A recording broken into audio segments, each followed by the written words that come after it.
Hello everybody, I'm Avocado and welcome to the fourth episode of our Simple Platformer Construct series. As always, if you haven't seen the first 3 episodes, go see those first and then come back to this tutorial. So, as you may realize from the if you've seen the last episode, you may realize that the map looks a lot different now. And that's just because I've done a bit of work off camera so that I can import this feature. Now, in this tutorial, I won't really be going through the steps with you guys, but more of just showing you guys how I made this feature. So I'll just show you what I've done. So everything's just the same. I've just changed a few things.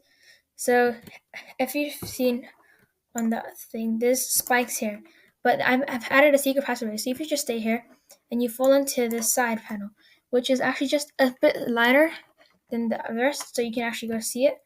And then it activates a light, but there's spikes hidden all around it, so it makes it a lot harder. I actually forgot that I added the spikes there, but yeah, so go there, you have to kind of see it's pretty hard from that part, so I might add some more some lava there as well. So it's more of just a game of just trying to see where the spikes are. But yeah, so I'm going to show you how to do that. So first, we're going to add a new layer. So I've added this layer here called darkness.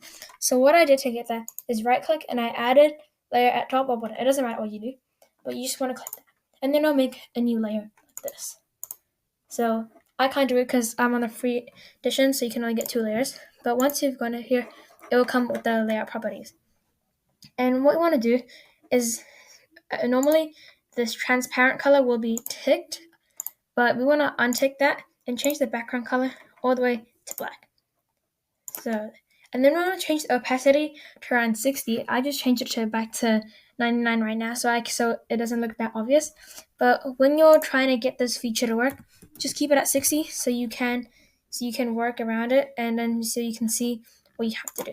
But since I've done this, I can keep it at 90, and that's what you need to do for the layout properties. For the layer properties.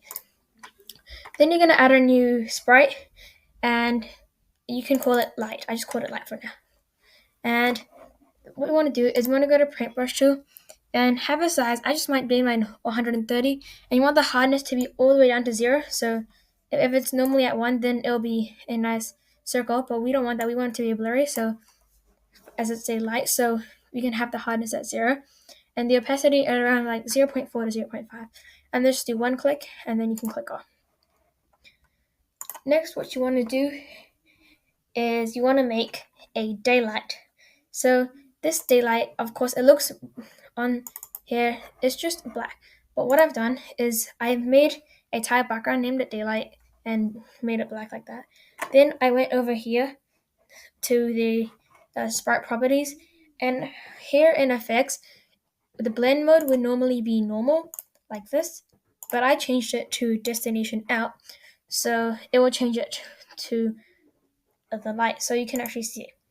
Then I went to the event sheet and added this code. So system every tick, it's gonna set the light, so the sprite, this blurry circle, to the position to the player's X and player's Y minus 16.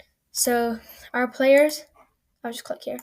The player's size right now is 32, so it will go around.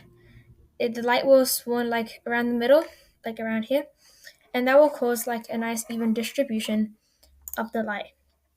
Then I just moved the daylight layers around the map to their places so that I can actually spawn the light. So I'm just moving that to show you guys. And there's one right over here. So, and if it wasn't there, everything would just be black, because of the darkness layer.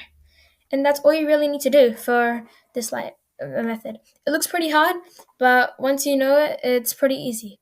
Thank you for watching this tutorial. As always, please remember to like and subscribe, and I'll see you in the next